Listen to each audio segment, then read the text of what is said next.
Anyone who seriously believes that Russia will be satisfied with defeating Ukraine or even annexing part of its territory is mistaken. Residents of the Suwałki Corridor are leaving the region en masse, fearing a Russian invasion from both sides. According to one of the displaced persons speaking to Bild, the residents do not want to be the first ones to be hit. The military presence in the region has increased, but there have been no official evacuation announcements from the Lithuanian or Polish authorities. More on NATO's weakest eastern flank point, a potential Russian target. It all started with Kaliningrad, the westernmost part of Russia, which has no land connection with the rest of the country. How did an entire Russian region become isolated from the rest of Russia? Moreover, in the middle of NATO countries, before World War II, this land was already an exclave, but back then, it was East Prussia with its capital, the German city of Königsberg. At first, Königsberg was an important cultural and administrative center of the German Empire and then part of Nazi Germany. As a result of World War II, Königsberg, along with the northern part of East Prussia, became part of the Soviet Union. After the war, the Russians carried out so-called Sovietization, and Königsberg started from scratch, from being renamed Kaliningrad in honor of the prominent Soviet figure Mikhail Kalinin to building a new society by settling people from various parts of the Soviet Union. And after the collapse of the USSR and the formation of the independent Baltic republics, the region was cut off from the main part of the territory of Russia. Later neighboring Poland, Lithuania, Latvia, and Estonia joined NATO. At the same time, Putin presented the familiar narrative that Kaliningrad is surrounded. In 2023 to 2024, the next blow came with Finland's and Sweden's accession to the alliance, limiting Kaliningrad's maneuvering space in the Baltic Sea. In turn, the Russians actually turned the Kaliningrad region into a military base. The city of Baltiisk is home to the largest naval base of Russia's Baltic fleet. During Putin's rule, Kaliningrad region began hosting Iskander nuclear-capable missile systems and MiG-31K fighter jets carrying Kinzhal missiles, which caused concern among NATO countries. Since 2014, Kaliningrad has been used by Russia as a tool of intimidation. Specifically for rehearsals, training, and practicing various types of military operations, including unconventional or non-linear operations against their Western opponents. But in May 2022, amid the full-scale invasion of Ukraine, Russian troops conducted exercises in the region, simulating the launch of ballistic missiles. The targets were airfields, concentrations of military equipment, command posts of a simulated enemy, and other strategic objects. German analysts then regarded these exercises as intimidation of NATO. Russian aircraft have repeatedly approached or even entered NATO airspace over the Baltic Sea, with transponders turned off to avoid appearing on radar. Only in 2024 NATO carried out about 300 interceptions. Kaliningrad has become a platform for Russian hybrid war. The region is blocked by a jamming device that disrupts civilian air traffic for the Baltic countries. So far no disasters have occurred, but in several cases it was very close. Since 2022, at least 3 incidents of possible sabotage have occurred against more than 40 telecommunications cables and critical gas pipelines running through the Baltic Sea. However, the cause for concern is not only the hybrid war, but also the very real possibility of an actual one. NATO is considering various attack scenarios, including an invasion, and European countries are preparing for possible military action. The Times reported back in 2022 that Russia could theoretically carve a path to Kaliningrad through the Suwałki Corridor and cut off the Baltic countries from their allies in just 2 hours. Head of the Foreign Intelligence Service, Oleg Ivashenko, said the scenario of an attack disguised as exercises has long been discussed. They always consider the possibility that Kaliningrad is under threat, that NATO could take control of the region, or that a color revolution could occur in Belarus. And then Russia comes to the rescue, brings in troops. This is the scenario. For this, they prepared the 1st Tank Army and the 20th Combined Arms Army. These troops, according to the plan, go through Suwałki Corridor to Kaliningrad. In this situation, there is a direct threat to the Baltic countries. The Suwałki Corridor is a narrow strip, 65 kilometers wide, on the border between Poland and Lithuania and is the only land route connecting the Baltic countries, Lithuania, Latvia, and Estonia, with the rest of NATO territory. The corridor is between Russia's Kaliningrad region in the west and Belarus in the east. That's why the Suwałki Corridor is considered one of the most vulnerable points in NATO's security system. In case of a military escalation, Russia could easily block this crossing, effectively cutting off the Baltic states from allies. The importance of Suwałki Corridor has been repeatedly emphasized in NATO, EU strategic documents and in the statements of military experts. The Suwałki Corridor is not just a geographical passage, it is a strategic bottleneck on the eastern flank. Control of this corridor is crucial for the defense of the Baltics. Our determination to protect it is a clear signal to any potential aggressor. Russia regularly includes the Suwałki Corridor in joint exercises with Belarus, especially as part of the Zapad series held every 4 years. The next exercise is scheduled for September this year.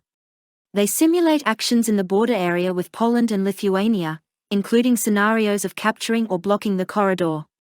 In Kaliningrad, military personnel arrive and facilities like underground weapons storage, airfields, missile systems, and launch pads are being built. This is compounded by Lukashenko's statements about nuclear weapons in Belarus and the arrival of Oreshnik there. In 2023, the Belarusian dictator joked about sending surviving Wagner fighters from Belarus on a tour to Warsaw and Rezo. Since May 27, Russian fleet exercises have been underway in the Baltic Sea. The exercises involve over 20 ships, around 25 aircraft and helicopters and 3,000 soldiers. In addition to the Baltic Fleet, the Northern Fleet is involved, as well as the air forces of the Moscow and Leningrad military districts. Lithuanians are reportedly selling homes in the corridor area and moving far away due to potential danger, according to Bild. In response, NATO has strengthened its presence with combat groups in Poland and each of the Baltic countries. Kaliningrad's neighbors are installing additional fortifications on the border with the Russian exclave. Germany plans to deploy 4,800 troops to protect the corridor. However, this plan must be implemented by 2027.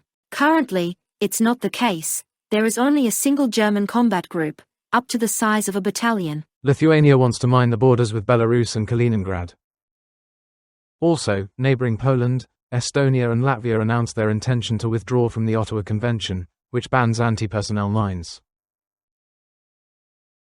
Anti-tank mines worth $900 million are planned to be buried along the borders to stop Putin's army in case of an attack. 3 rows of barbed wire is no longer a sufficient deterrent. In September, Russia plans to conduct the Zapad 25 exercises near the Belarusian border, focusing on warfare against NATO. Putin's army conducted similar exercises at the end of 2021 in southern Belarus. Shortly thereafter, it invaded Ukraine. The name of the exercises at that time was Zapad 21. A significant factor in the increase in panic is the above-mentioned military exercises, Zapad 2025. In April, Zelensky said that Russia could prepare for something in Belarus this summer, and it is worth being prepared. Look at Belarus. This summer, Russia is preparing something there, hiding behind military exercises. This is how their new attacks usually begin. But where this time? I don't know. Ukraine? Lithuania? Poland? God forbid. But we all have to be prepared. All our institutions are open to cooperation. But on May 28, Belarusian Defense Minister Viktor Krenin announced that Belarus had moved the Zapad 2025 military exercises deeper into the country, away from the western borders. According to him, this demonstrates Minsk's readiness for dialogue and a de-escalation of tensions in the region. Krenin assured that the planned exercises are not aimed at anyone. Therefore, a constructive response from unfriendly countries is expected. However, he did not specify the exact location of the exercises or reveal how close they would be to the border with Ukraine. Krenin's assistant for international military cooperation, Valery Ravenko, stated that the number of participants in Zapad 25 exercises would be reduced by almost half. However, the Lithuanian authorities still state that there is no danger. Instead, Lithuania and Poland's focus is on managing two strategic routes, via Baltica, Kaunas-Warsaw, and the Vilnius-Augusto route. The goal is to ensure the mobility of Allied forces in case of a crisis. The road to Augusto is being upgraded to dual-use standards for both civilian and military purposes.